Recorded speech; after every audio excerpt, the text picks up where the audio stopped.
Good afternoon, everyone. My name is Abigail Omojola. And I'm Toby Moffett, and welcome to November 4th. That actually is the name of our show, even though it's also today's date.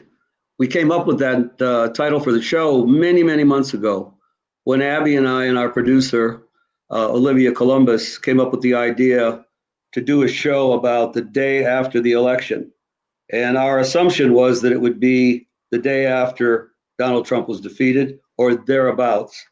And I think we think there's a very good chance of that. So what we've been trying to do for the past several months in many episodes of November 4th is get our fellow citizens to try to not only think about and ponder the rebuilding, the repairing of the damage from Trump, but also to try to reimagine what the country should look like, as Joe Biden said, to rebuild better or build back better. So we've had shows on climate, on immigration reform, on education, on racial inequality, on the corruption of the rule of law by the top justice officials, and so forth and so on. So today we have a very obvious topic and a very relevant topic, Abby. Yes, so we will be discussing what's happened, what's still happening. We have several special guests. So I believe actually, Toby, you'll want to introduce Yes. our very special guest, Congresswoman Dean. Yes, do we have her? Yep, she's here. Okay, great. Congresswoman, welcome. Sorry, Congresswoman Dean is not on yet.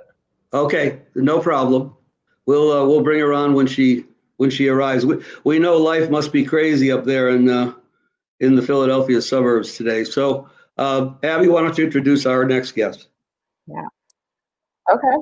So I will start by introducing Michael Tomasky. He is the Daily Beast special correspondent. He's also the editor of Democracy, a Journal of Ideas, and he's a New York Times contributor. Welcome, Michael. Thanks for having me. Michael, great to see you. You wrote a book, sold a lot of copies, probably will sell a lot more. I know a lot of members of Congress are reading it. If we can keep it, or if you can keep it, tell us the give me the the phrase, the original quote from Ben Franklin is you, right. But I changed it to we, so to give all of us a little responsibility. Right. So looking back on that now, what did last night do to your thinking about what you said in that book? Well, what I tried to say in the book was to talk about the historical roots of why we're so divided and what we can do about it. And, last night didn't make me any more optimistic that things are going to change anytime soon. Obviously, people like us, we wanted something more, a lot more than happened yesterday. We wanted a repudiation of Trump and Trumpism. We wanted him to lose, many more states. Florida, we wanted North Carolina, even Texas. We had our eyes on in the last couple of weeks. We wanted the American voters to make the statement to him and his brand of politics: we repudiate you, we reject you, we don't want anything to do with what you have done and what you represent and what you may do in a frightening second term. That didn't happen. No, it didn't come close to happening. And I was talking to one of the few Trump people I know today, and he said, the joke is on the Lincoln Project and on the Never Trumpers in the Republican Party and all those people who were chomping at the bit to take over the party after Donald Trump was dispatched in disgrace. And he was even suggesting that if Trump, on the assumption that Trump loses, ultimately, he'll be right back on the campaign trail in the not too distant future, and no one can stop him from getting the nomination. Isn't that probably right? The first part's undoubtedly right. I mean, I've been hearing for a long time that if he loses, he wanted to turn right around and run again. And there's no reason for him to pause, having these rallies. I mean, he won't be able to fly there if it works out that Biden's the president, which I'm not 100% convinced yet is the case. But if it works out that way, Trump's going to carry on. He won't have Air Force One to ride, and but he still will have Secret Service protection. But he'll continue to do what he's doing, and he'll broadcast from Mar-a-Lago and whatever. He'll stay extremely active in the public eye, and he'll run again. Now, can they stop him? I don't know. We'll see about that. That's a long way down the road. We have a lot of other problems to attend to before we attend to that one. Yeah. Let me check with the backstage, as they say, or whatever the term is. Is Congresswoman Dean here? Olivia? It looks like she's here. Okay. Let me bring her up.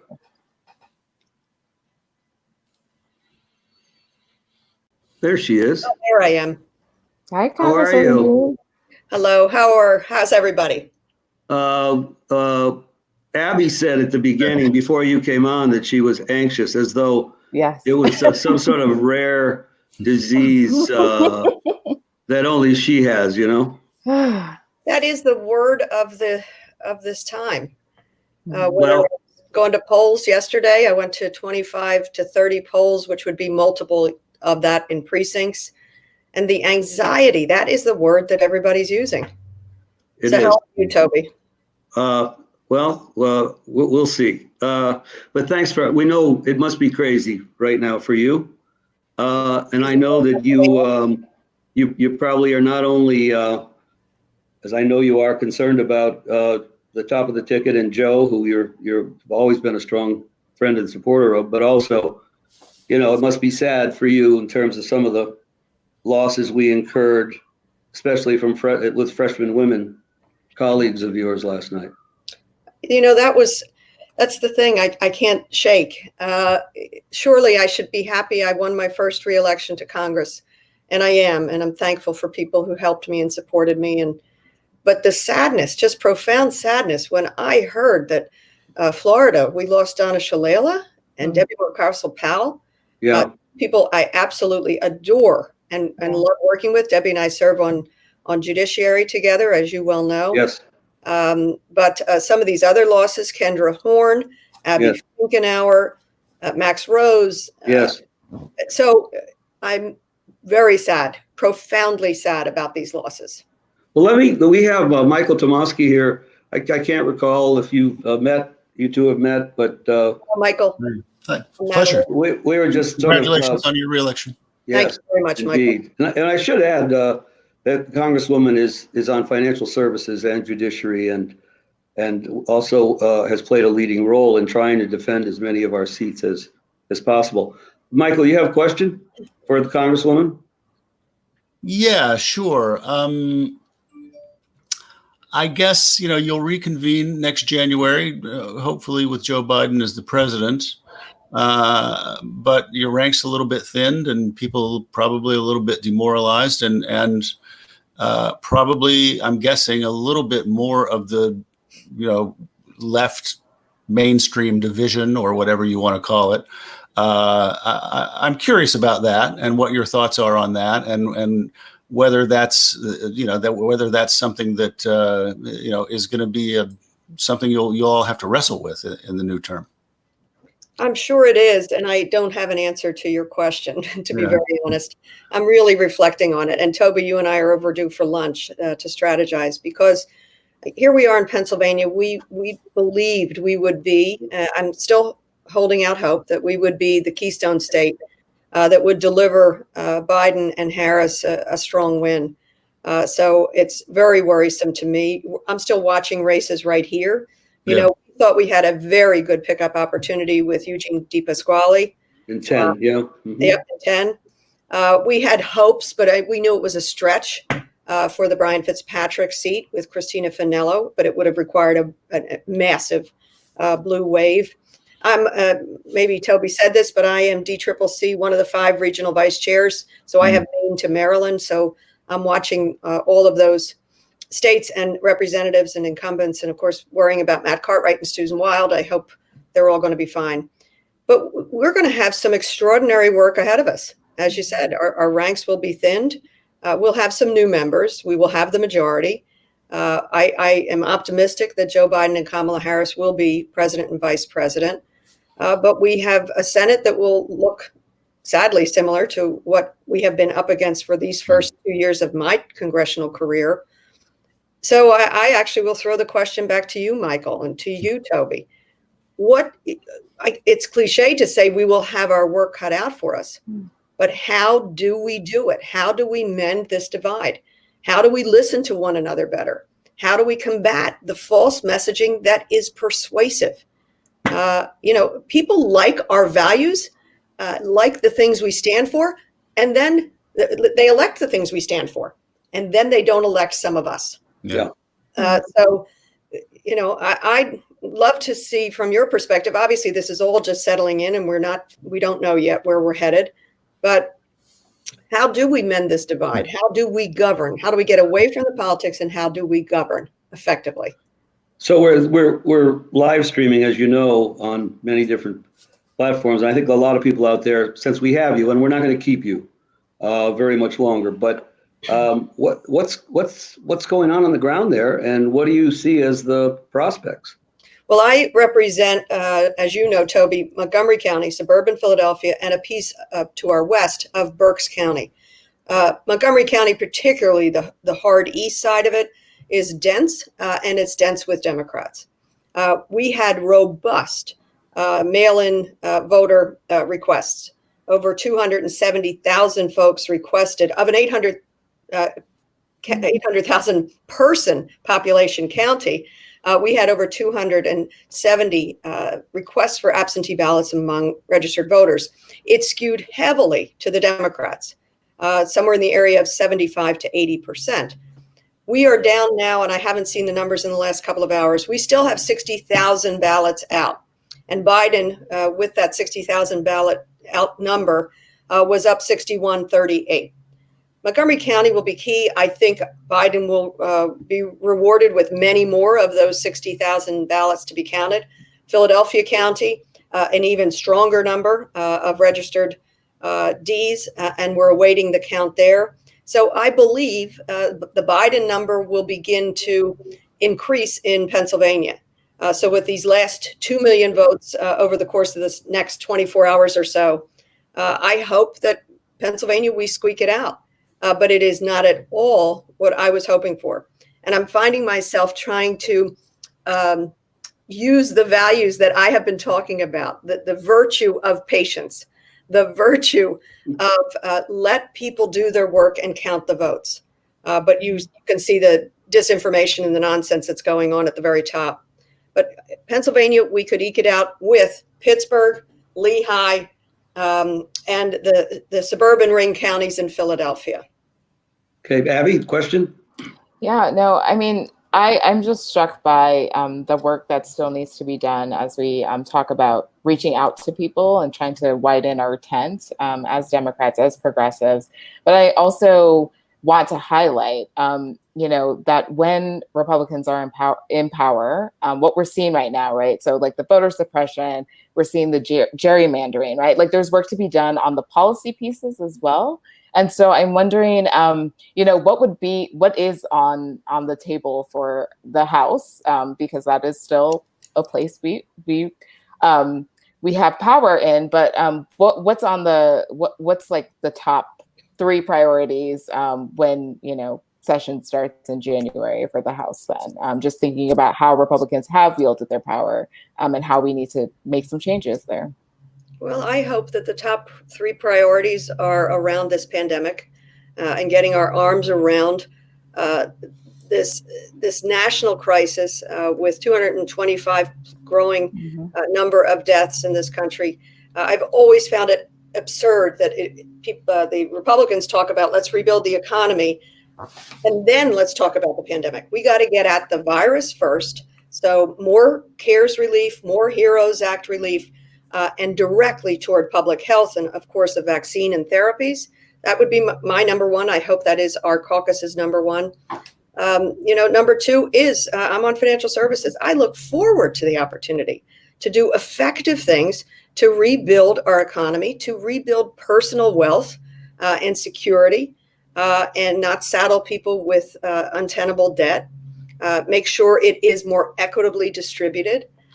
And then number 3, I'm on judiciary, and there's so much work and jurisdiction there. But let's actually recognize this social justice moment. Let's deal with it. Let's face it head on in the diverse, beautiful caucus that I am a member of.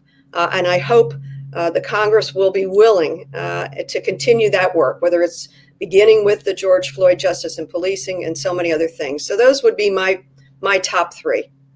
Did we lose, and Michael, you could chime in here before we let the Congresswoman go. Mm-hmm. Did we lose the COVID battle electorally? Did we show up as the party of lockdown and closed schools? Is it possible? I haven't seen the exit polls, but Trump was certainly in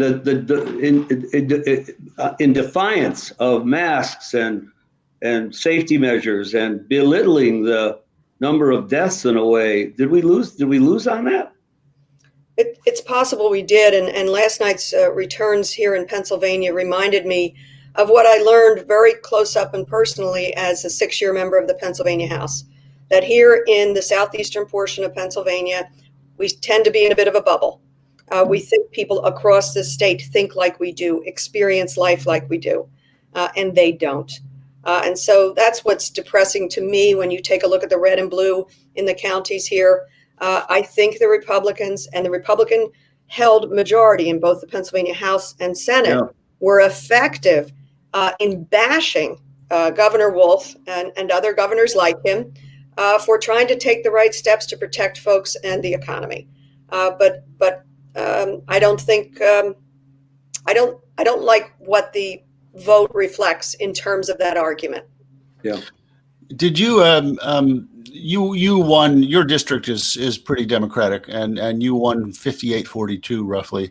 But did you notice, we all noticed nationally, all of us, of course, that there was a much bigger Republican turnout than we anticipated, and they seem much better organized on the ground nationally than we all thought. Did you encounter that in your district as well?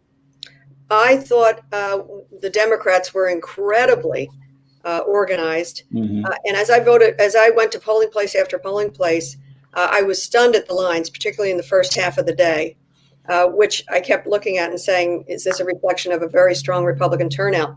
But what did surprise me, Michael, was there was no drama. Yeah. Election day after election day, there are squabbles, there's bickering, there's almost shoving, and I really expected that. So maybe that is a reflection that the Republicans were more disciplined than we expected. Yeah. I will say, however, we were so closely watched, and I thought the Democrats did a phenomenal job. Folks came out of the woodwork to be at polling places. We had folks coming in from New York, D.C., Maryland, New Jersey, to be poll watchers, just to make sure things were going as smoothly as possible. But I think you're right. I think we misunderstood the robustness of the Republican. I'm surprised, frankly, at the discipline. But I'm hoping, I still am holding out some hope that Pennsylvania will still fall in the Biden column. There's an awful lot to learn from this election cycle. Yeah. Thank you, Congresswoman. Thanks for being with us. I know you've got to run. Thank you. And thank you for inviting me. We'll see you soon, huh? Good to be with all of you. Okay, thanks. Thank you. Thanks. Thank you. So I think we have another guest. Hopefully has arrived. Is Don Baer with us? There he is. Hi, how are you, Don? Hey, Toby. Hi, Mike. Hey, Don. You guys know each other. We do. Don, I think you know my co-host, Abigail. Hi, Abigail. Oh, how are you doing? Nice to see you.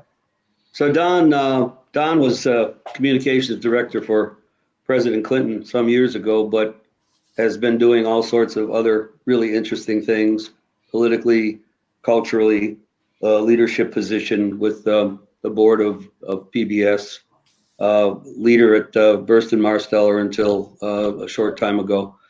So how are you feeling and what are you taking from this, Don? Well, like most people probably on this call and many people around the country, I'm pretty despondent. I'm down today. This is not a great outcome. regardless of what happens in the presidential, and we're all hopeful that Joe Biden is going to prevail. But it's a sign that the country is every bit as divided as we have sort of maintained it is, and that in some respects we live in different countries. And I guess there are many things to be said about it, but one of the things that I've been thinking all day is how little we've learned in 4 years, and how little we have come to understand what motivates the people who do vote for Donald Trump, and why they have, and what should be done in order to reach out to them in a more effective way than I think the Democratic Party has done. In fact, I would argue, and it's been talked about a couple of times here, I don't think there was much outreach at all.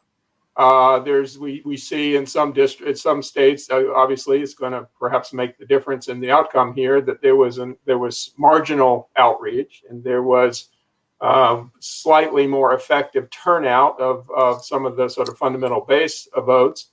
But I don't think we have done much at all to widen our base and to understand it. And it starts with appreciating, frankly, that there's more than only vile racism that lies behind, or sexism that lies behind the Trump vote. And I'm not saying it's not there, and I'm not trying to condone anything that any of the people who did vote for Trump have been motivated by. But I think there's a lot more to it than that. And until we stop trying to characterize it as principally or only that, I don't think we're going to come to terms with it. And that's number one. Number two thing is, and I'm sorry, but I'm going to be pretty blunt about it, I'm not sure what the Democratic Party agenda appealing to those people is. It would say to them, this party and its plan for you is going to help you through the vast economic changes that we're experiencing in the country and the world better than anyone else is going to do. Yeah, good point. But just to make clear, when you say outreach, and I'd like to get Michael's view on this too, did we handicap ourselves by being mask compliant and doing virtual as opposed to in-person campaigning while the Trump people were doing in-person door-to-door type things? Or is that not a big factor? Those are two questions. You could have been mask compliant and done more on the ground. But, look, we fell into the trap that the Democratic candidate fell into in 2016, which was to think that you can interact with human beings the same way online and through tweets that you would do when you're actually talking to them. And, there's no substitute for the human contact and getting out there and knocking on the doors and talking to people and listening to them. And I don't know, but tweets are not listening.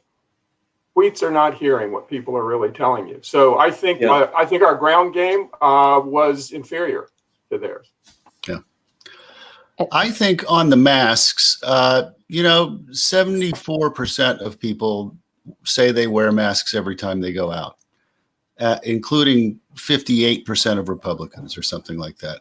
So I don't know. I guess we don't believe any polls anymore. But if you believe those polls, then it was not a stupid play. It was the smart, responsible play, I guess. But maybe it did hurt around the margins. I don't know. I've wondered that myself since this morning, Toby. On the question on the issues that Dawn was discussing, I'd say this. The Democrats had a handful of choices of people they could nominate. And they chose the one person from their top tier of candidates who was like the lunch pail guy who would, by dint of standing there, would reach out to those people. And I would disagree with you, Don, in this regard. I think Biden said a lot to those people, to America, about what he was for, about what the content of Build Back Better meant. Those speeches he gave in Michigan over the summer, those speeches he gave in Pennsylvania over the summer, talking about building things in America and bringing companies back to the United States and making things here and employing people and hiring tens of thousands of people to cap leaking natural gas wells and all the stuff that he talked about. I mean, I thought he put as much meat on that bone as you can reasonably expect a candidate to put. Yeah. And- So Yeah, and I mean, we could spend a lot of time on this. Yeah. I disagree. Toby, I'm going to have to go soon, which is not the right thing to do because there's a good conversation to be had here. I would just say this is a fundamental communication thing for me. Yeah. Showing is more important than telling. Yeah. And I don't think we've shown what it is we're going to do. It's one thing to say we're going to bring them all back, we're going to bring jobs back, but until we can show them plans and actually, for that matter, things that are working already in different parts of the country and how we're going to scale those things, a lot of those people are left feeling pretty helpless about what their role is. And again, I'm not trying in any way to excuse or condone at the end of the day what I think is an abysmal judgment that's been made. But when north of 65 million people make that judgment, no matter who wins the election, we know that we're not doing something right. That's my view. Don, as you know, and then we'll let you go. We reached out, or I reached out to you months and months ago to ask about the idea, the concept of this kind of discussion and reimagining the country after Trump. Now, to a certain extent, we're curtailed from reimagining because he's still around, and even in defeat, he'll probably be back on the campaign trail. And the bad news for the Lincoln Project and the Senator Rubios and others who were thought to maybe be poised to take over the Republican Party is that Trump is obviously the favorite to get the nomination next time if he loses this time. So the question is, and we'll let you go, and we can discuss this with Michael before we close.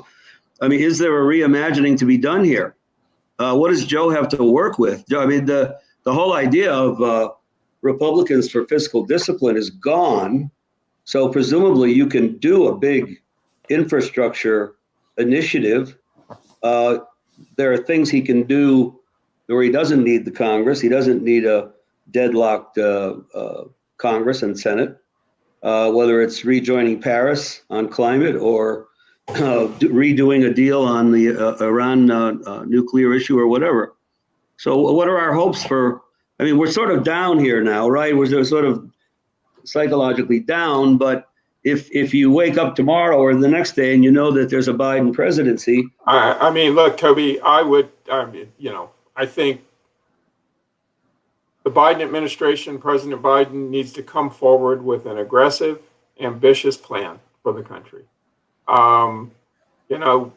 We've been divided before, and we've been divided in crisis before, and the way forward that brings us back together, not an automatic thing by any means, is leadership that is aiming to create opportunity for everyone or for many people and not just for a few. And, look, I look to FDR. That's what I'd be looking to now. And that doesn't mean he's going to get everything through the Congress, but that sure as heck is a fight that's worth taking on for the sake of the American people. But I think beyond the American people, for the sake of America, because I'm worried about our country right now and how long we stay together. And I think the only way to stay together is to be bold about it. Great. Well, thanks, Don. Thanks for joining us. Michael, can we get your thoughts on the Biden administration before we go? Yeah, well, I think that, well, first of all, there is a slim chance, I guess, that the Democrats might have 50, right? If Warnock wins in Georgia. And, so that could be. And that completely changes the conversation. But it doesn't look like today the Democrats are going to have a Senate majority. Let's not have any illusions about getting along with Mitch McConnell. I mean, politicians have to talk that way on cable TV. I understand that, but I'm not looking for anybody's vote, and I don't have to talk that way, and it's not going to happen. We know it's not going to happen. It may on one or two small fig leaf things just for appearance's sake, but he's going to block everything. He's going to secretly hope for a not very good economy so they can blame it on Biden and the Democrats going in 2022. And that's his play. That's what we know he's going to do. The Democrats' only alternative strategy, it seems to me, is to try their best to make sure that America understands that these things would be happening were it not for Mitch McConnell and the Senate Republicans, that there'd be a $15 minimum wage, that there'd be a bill on infrastructure, that there'd be a bill expanding healthcare, that there'd be a bill protecting Voting Rights Act, that there'd be a bill on rural broadband. And it's very important that they mention some rural stuff in there, some stuff in there for Red America. There'd be a bill doing something to address the climate crisis. There'd be all these things if it weren't for Mitch McConnell saying no to all of them. And they have to spend 2 years persuading the American people and convincing the American people that the problem's not at the White House, the problem's at the United States Senate. But there was a referendum on the Senate, and it was in Iowa and it was in North Carolina. Yeah. And it didn't work. No. Teresa, a great candidate in Iowa, talked about rural broadband every time I saw her on C-SPAN. Yeah. It didn't work. Well, maybe if you have a president who has the bully pulpit of the Oval Office saying it, it makes more difference. I don't know. It could be. Well, thanks. Abby, anything else from you? No, this moment to process, I think Michigan was actually just called for Biden. So we'll still be processing throughout the week, but this has been a really good conversation. I think there's much work to do. This is a steep hill that we're still climbing, unfortunately, but at least we know where we stand now. So right. And we're not even sure what's going to become of this show now that November 4th has come and will soon go. But we hope to be back with you with another manifestation of a prompting of a discussion about reimagining the country. So thanks to everybody for being with us all these weeks and months. thank you all.